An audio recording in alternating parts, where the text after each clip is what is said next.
Hi folks, I'm Russ Amber and I've been coaching boxing since 1979.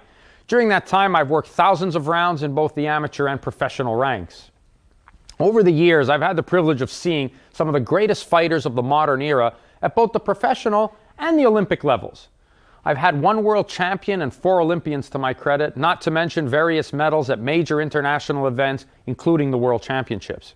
Since 1988, I've worked as an analyst for the CBC on all their boxing coverage, and since 1996, I've also worked on TSN, the sports network, as their exclusive boxing analyst.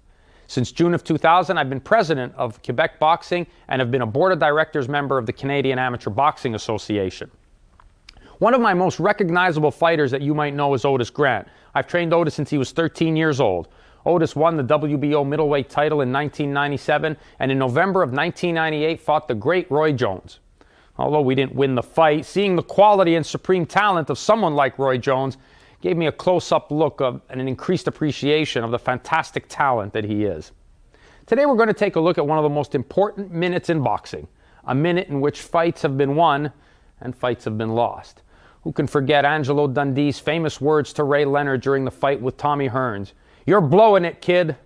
Although those weren't specific instructions, they were given to a great athlete at a time when his corner felt he needed it the most. With those words, Leonard went on to stop Hearns in the 14th round. What I'd like to show you today is some key points to working a fighter's corner and to making the most out of your 1 minute.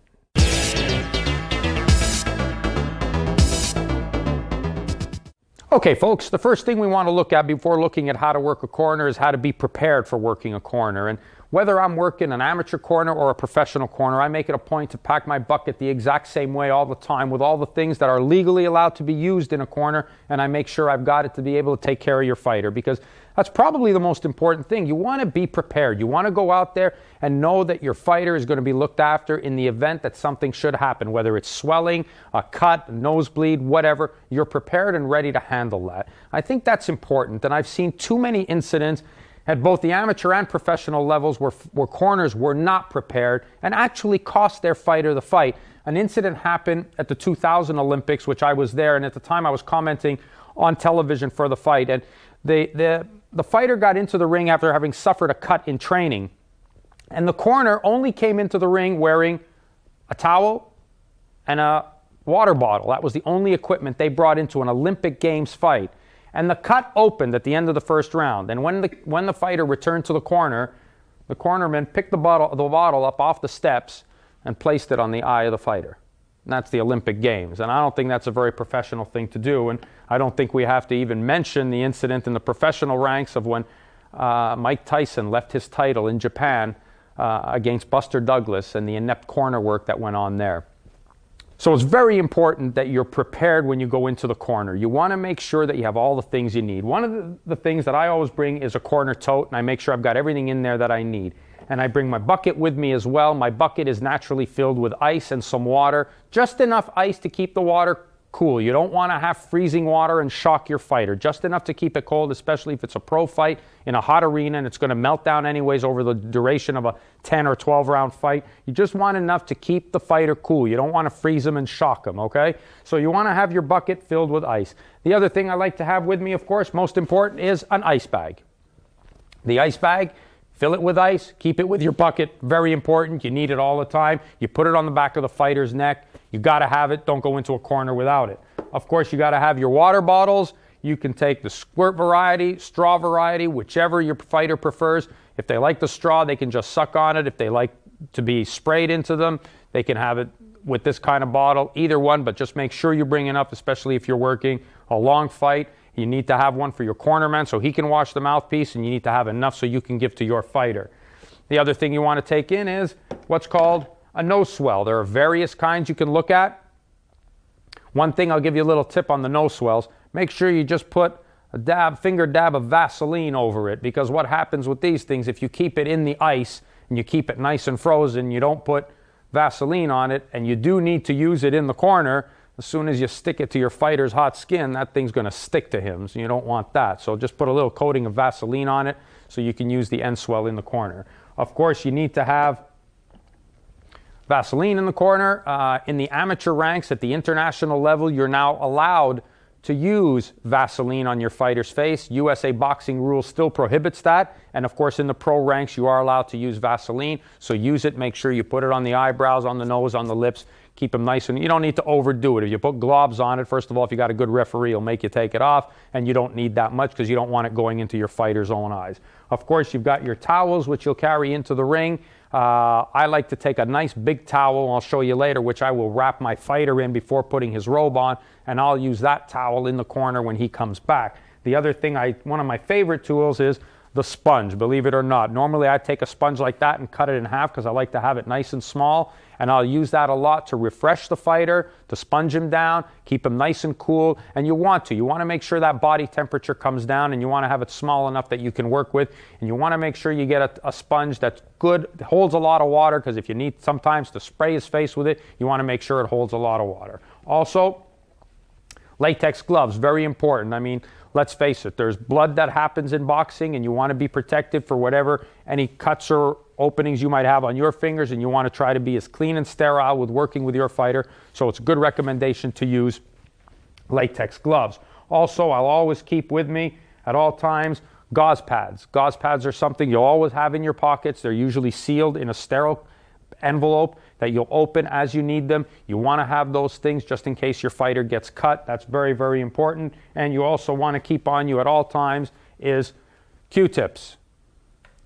Nice Q-tips, cotton swabs, perfect. You can get the ones with the long stems or short, whichever you prefer, but also very important for you to have when you're there. So those are some of the things that I'll carry into a corner, and those are the things that'll keep me prepared. And hopefully you never have to use some of this stuff, but if you do, you know you've got it, and that's how you're prepared for working a fighter's corner. Coaches, another thing you don't want to forget, and that's the stuff you need in the dressing room. And whether it's pro boxing or amateur boxing, you want to make sure you have enough gauze roll to wrap up your fighter's hands with. That's very, very important. You need that whether it's at the pro or amateur level. You also, of course, want to have your tape. When you're done in the dressing room with the tape, drop it back into your pocket, because you're going to need that at ringside. You're going to need it whether it'll be to cover the laces, whether a lace comes undone, whether the referee makes you put tape over the laces of his boots. You'll need the roll of tape. Make sure you've got it in your pocket. That's why you got your corner jacket with so many pockets. Throw it in there. The other thing, once you finish taping the guy in the dressing room, get that scissor. You can either put a string on it, tie it to your belt loop so you don't lose it, or drop it in your pocket, but you're going to need a scissor in the corner as well, so you want to make sure you have those things before going into the corner. A spare mouthpiece, of course, is vital. Your fighter will have his. Take that spare one, put it in your pocket somewhere, just hide it. It might be something you might never need, but just in case, whether his should split, or if it gets knocked out in the fight and ends up in the audience for whatever reason, gets kicked out, whatever, make sure you have the second one. I've seen this happen where the fighter, and especially nowadays, they'll stop the round in the middle of the action to have that mouthpiece put in. Make sure you've got a same fitting mouthpiece ready that you can throw it right back into the fighter, especially if you're in the advantage at that point. You don't want to waste any time. So make sure you're carrying 2 mouthpieces before you head into the ring.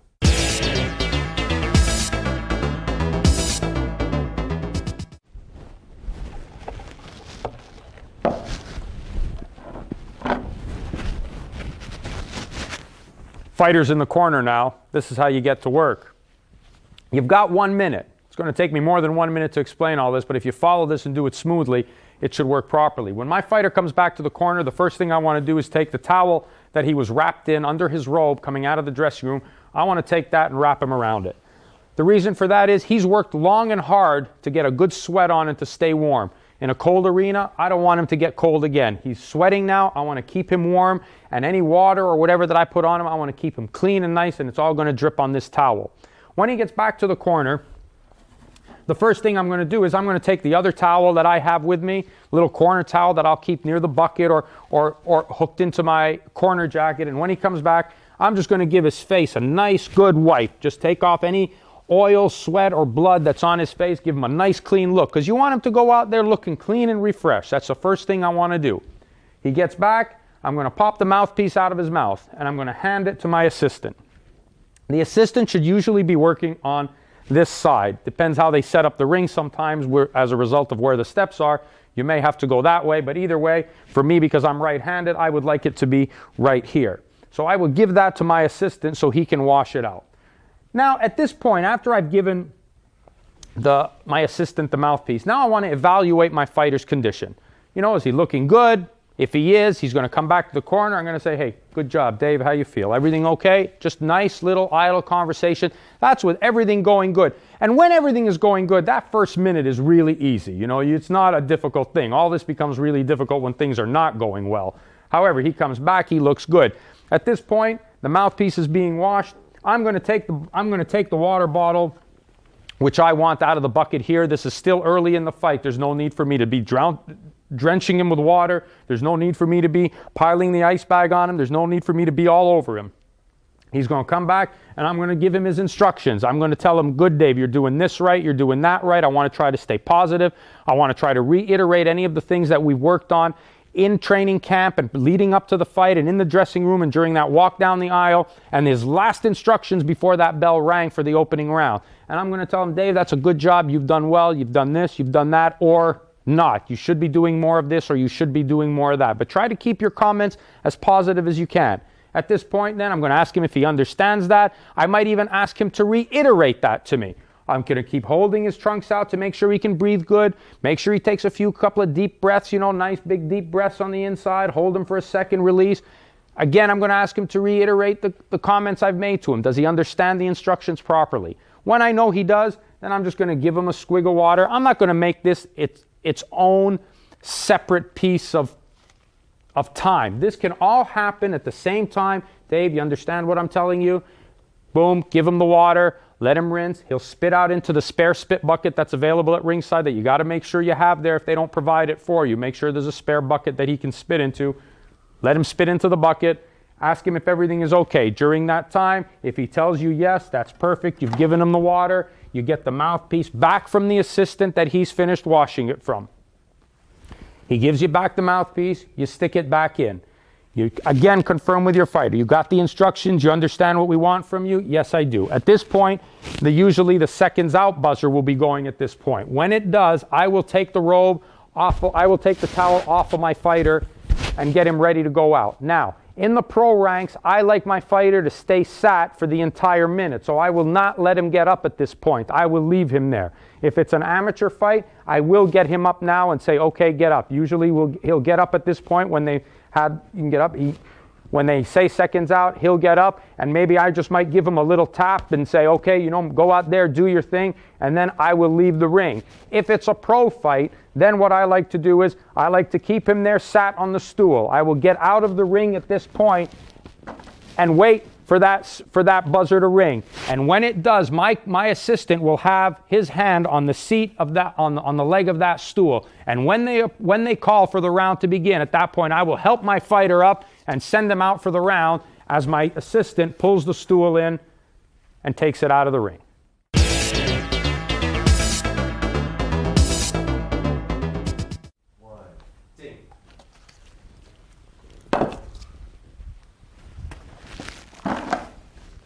Good job. Good job.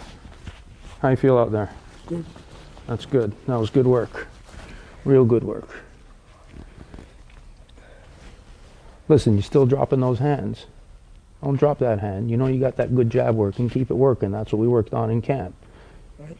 Don't lay off on it. That's the jab that's going to set up everything else, okay? You understand that? You want to make sure you keep nice and smart with that left jab, okay? Don't be fooling around with this guy, all right?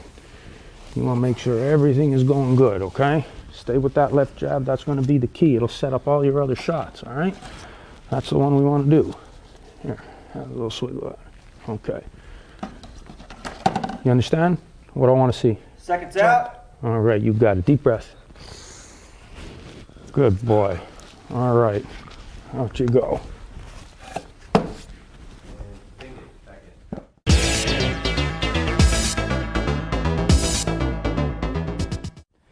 You know, when everything's going well, you really don't have much to worry about. And if you use the 1 minute effectively, you're going to be fine. The danger is what happens when something goes wrong. Most of the time, the most important thing when something goes wrong is when a fighter gets cut. And that could be a harrowing time for any cornerman and for a fighter as well. What we try to do at this point, and this is where you don't want panic to set in, and this is where you rely on having a great corner that's going to assist you and know exactly what you're doing. you need for them to almost think ahead for you because they want to have the supplies ready for you that you're going to need. So coaches out there, don't just take anybody who's coming into the corner with you. Make sure it's somebody who knows what they're doing and can be a great second to you and has the materials that you need right at hand. Let's just say, for instance, right now, Dave has come back to the corner and he's got a cut over his left eye. The first thing you want to do, obviously, you're evaluating a whole bunch of things at one time now, and the condition, the situation of the fight. Is he winning? Is he losing? All these things are factors, but let's just deal right now with what to do when dealing with the cut. The first thing you want to do as soon as he gets back in, as quick as you can get to it, and it's happened with me where I've even got the fighter even before he sat down, because if the round has ended and he was on the far side of the ring, I've had time and been ready to jump into the ring before he's even made it back to the corner. And the first thing I want to do when he gets back is I want to get that towel right on the wound and get it dried and cleaned as quick as possible. So I want to clean that and dry it right away. That's the most important thing, is get and put some pressure on the cut, because by putting the pressure on, that's the key to stopping the bleeding. That's very, very important. So he comes back to the corner. You want to get it cleaned. Boom. Get it all clean so you can get the adrenaline on. At that point, you'll take out your adrenaline. Now, in the amateur ranks, you can't use this, but in the pro ranks, you can. If it is an amateur fight, the pressure. Get the pressure on the cut and get it as closed as quick as you can. Don't be scared how much pressure you're putting on it. The harder, the better. Get it nice and closed. That's what you want to do. Your fighter will tell you if it's too much, and you're not trying to mutilate the skin now. You just want to put the pressure on to coagulate the blood vessels so that it stops bleeding. That's very, very important. If it's the pro ranks, get him in there, get it cleaned. At that point, take your cotton swab, your Q-tip, and a gauze pad. You'll take that, you'll make sure that prior to the minute occurring, because you've seen him get cut already, you would have already dipped your cotton swab into the adrenaline, and you'll have your gauze pad with you. You place the cotton swab on the cut and put the gauze pad around it. At the same time, while you have that going there, you want to make sure you keep the pressure on the cut. You're holding the gauze pad, and you've got the Q-tip beneath it, and you want to make sure you're holding the pressure. Keep it there for as long as you possibly can. At this point, while you're doing this, don't forget that there's other things that have to be taken care of. The instructions and whatnot, the water, he still needs to get water, he still needs to breathe. This is why I say it's so important for you to have your seconds in there who know what they're doing. They will have gotten his mouthpiece out. They would have done all this. You should have 2 or maybe 4 extra hands in there helping you out. So make sure they've done that. You want to keep the pressure on during all this time, and now you're giving your fighter the instructions at the same time, and you're trying to make sure he hears you. You're trying to calm him about the cut, let him know it's nothing to worry about and that you've got it under control. When the buzzer goes for seconds out, they give you that seconds out time, it's at that point when you release the pressure, you grab the Vaseline that maybe you've either had on the back of your hand or your second is holding the jar, waiting for you to take it. You take the Vaseline, you put a nice coating of Vaseline over the cut, clean him up, get him out there, get the mouthpiece back in, get out of the ring, get out there, get him out there for the next round.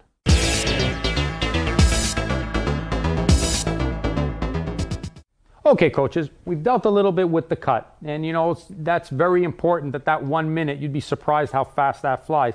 Another little situation that could occur is when your fighter gets a swelling in the facial area, primarily over the eye, when it could be a risk of having the fight stop and you don't want it to get any worse. That's when this little baby comes into hand, and this is something that every corner should have, and it should be in the ice bucket at all times, and that's a no swell. There are various different models you can choose from, but as long as you've got one in the corner, they're a great, great item to have, and you make sure you keep it nice and frozen in the ice, and don't forget, put a coating of Vaseline on it before you use it and keep it in the bucket. That way it doesn't stick to your fighter's skin. In the event that your fighter comes back to the corner and there is swelling which occurs, now whether it happens above the eye or below the eye, the key to the swelling is you want to get ice and cold on it as quick as possible. Getting the ice that's a big bag and doesn't get cold enough quick enough. That's why the no swell is there. The no swell will provide you the instant cold that you need. Now, what you have to be careful of is sometimes fighters, coaches and cornermen will see that there's some swelling, and they'll take the end swell and they'll kind of like rip it away from the eye. Well, basically what you're doing with that is all you're doing is damaging the tissue. That's not exactly what you want to do. In effect, you're probably creating more swelling than need be. All you want to do is on the area is apply the pressure with the nose swell as cold as you can, and the ice will hopefully reduce the swelling or at least minimize it. That's the key at this point. If it's already blown up, you just want to minimize it. So when he comes back to the corner, get that cold nose swell on it and hold it there. You want to apply a little bit of pressure, but you certainly don't want to hurt it or mutilate the tissue any worse than it already is. Just hold it there. And at this point, again, I reiterate to you how important it is for you to have a good seconds in your corner with you. Someone who at this point, while you're doing your work, will get the mouthpiece out, will give your fighter water, will make sure that he's clean and fresh, and will have the Vaseline ready so that you can get your fighter ready to go. So he's sitting in the corner. Make sure you've got it all on there. Sometimes what I like to do, normally I'd work this with my right hand and I'd have my Vaseline on the top of my left hand. So I'd be holding him here and I'd have that pressure. During that time, I'm still able to talk to my fighter. I'm still able to communicate with him, give him the instructions that I want to give him, reassure him that everything's okay, that we've got it under control, evaluate his condition. You've got to do that in every round. As a coach, he relies on you to do that, and you're supposed to be there for the best interest of your fighter. So make sure you keep the pressure on and keep it on there for as long as you can. When you hear the buzzer for seconds out, at that point, just reach up, grab the Vaseline that you've got on the top of your hand, put it on there, get it on the swelling first, because that's the damaged area. So get it on there first, and then you can finish off with doing his eyebrows, his nose, put some on his mouth, on the sides of his chin. Boom, seconds out at that point. Dump it right back into the ice, because that's where you need it again. You'll need it for the next round. If it's, like I said, if it's a pro fight, grab your towel, leave him there, get out of the ring. At this point, your assistants will have taken everything out as well. You wait for them to ring the bell, and when they do ring the bell, just pick your fighter up and send them out for the next round.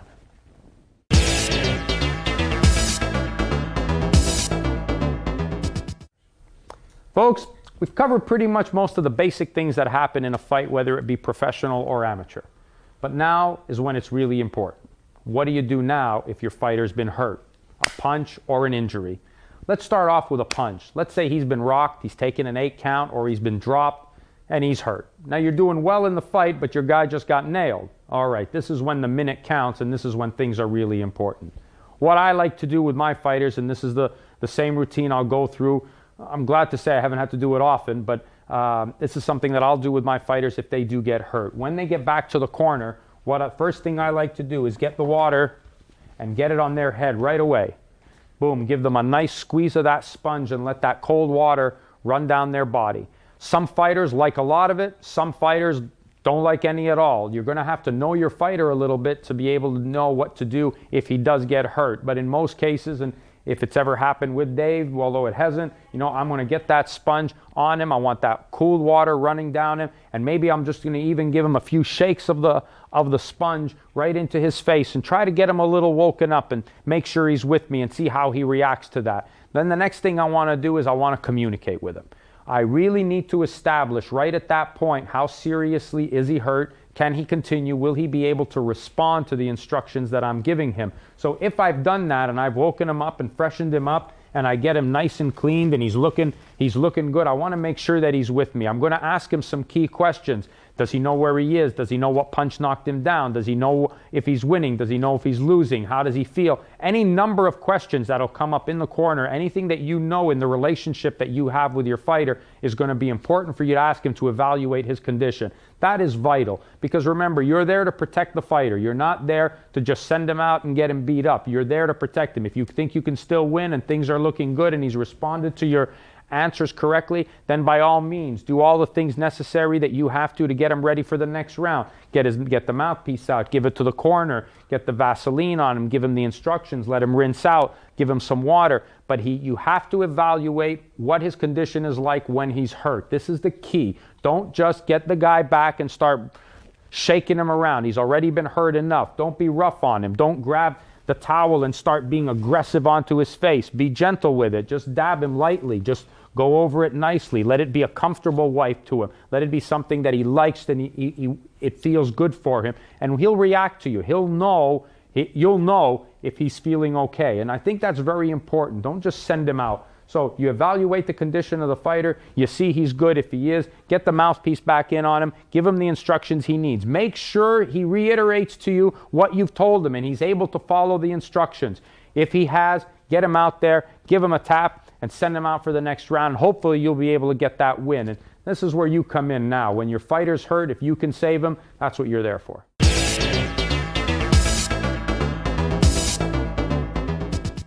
Coaches, that's just a basic look of some of the incidents that could occur in a boxing corner. And I just want to take a few moments to just summarize some of these things for you. And, you know, a minute's not a long time, so you want to make sure you execute everything perfectly.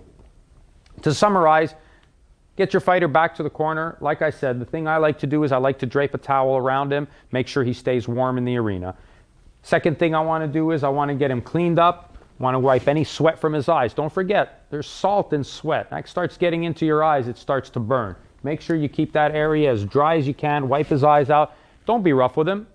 He's just been taking enough punishment in the ring. You don't need to be brutally banging him around with the towel. Be gentle, dab it off. That's all you need. It doesn't have to be anything more than that. Just keep it nice and clean. If you'd like, you can even take your sponge and pour some water on his face and then wipe him off. That'll take off any of the salt and the sweat that's in his eyes and get him feeling refreshed. The other thing you'll do if you're working with a second in the corner in a long fight, the second will take the ice bag and he'll place it on the back of the neck. That'll just sit there braced up against the corner. You won't really have much of a problem with that. You can leave it there and forget about it. Your second will take care of that, and that'll keep the fighter feeling refreshed, and you keep it right on the nape of his neck.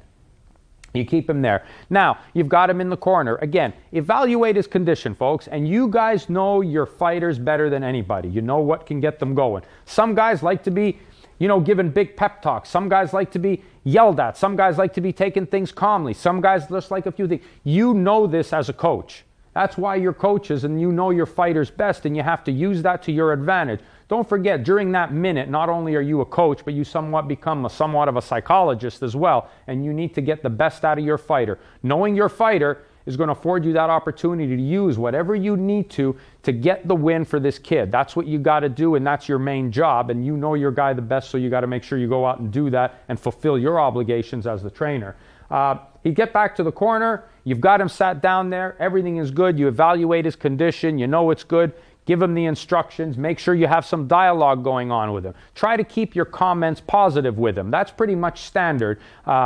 Keep the comments positive. Let him know what he's doing well. Make sure he feels good, because the fighter wants to please you. He wants to box well for you, and he wants to do the right things that you're asking of him. So make sure the comments are positive. That way you'll get the most out of him. Once you're having communication with him, he understands the instructions that you've given him. You know he understands them. Get him his water in there. Now, some fighters and most fighters will probably rinse out the first time, get any blood or whatever in their mouth, any mucus, boom, they'll get it out, and then they'll want to drink some water. And it's okay to drink a little bit of water. Don't be scared. Your body needs the rehydration, especially in a long fight. There's no sense in you dehydrating yourself. Some people think you can't gulp it down, but you certainly can drink a little bit, and there's nothing wrong with that. Your body needs the fluids. Just don't overdo it. Don't drink too much. Give him a little bit. Let him feel refreshed. Send him out there, put the mouthpiece back in, and get him out there for the win. Those are pretty much the basics things you have to deal with in boxing. And we're all going to come across new challenges in the ring of all kinds of things that happen in a boxing ring. But the key is know your fighter.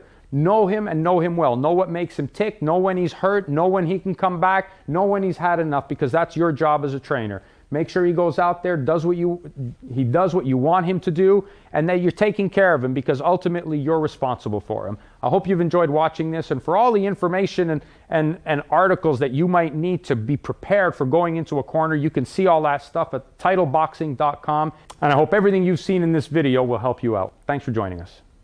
Title Boxing's got you covered with 16 action-packed videos to get you in the best condition of your life. Boxing and conditioning experts Danny Campbell, Michael Rutherford, Jeff Finnick, and Russ Anber put you through the paces to show you everything you need to know to improve your speed, strength, agility, and stamina. how to wrap hand, hitting the heavy bag, medicine ball, obtaining the edge of speed, interval training, punching at angles, advanced techniques, explosive speed and power, mastering the basics, punchnet secret, getting bigger and stronger, dynamic speed and thrust, counter punching, working the corner, defensive skills and drills, body punching, and more. Get only the ones you want, or get maximum impact with the entire series. Get the secrets of over 80 years of combined boxing and physical training experience in one action-packed video series. Where do you get it? Exclusively at TitleBoxing.com. TitleBoxing.com. If we don't have it, you don't need it.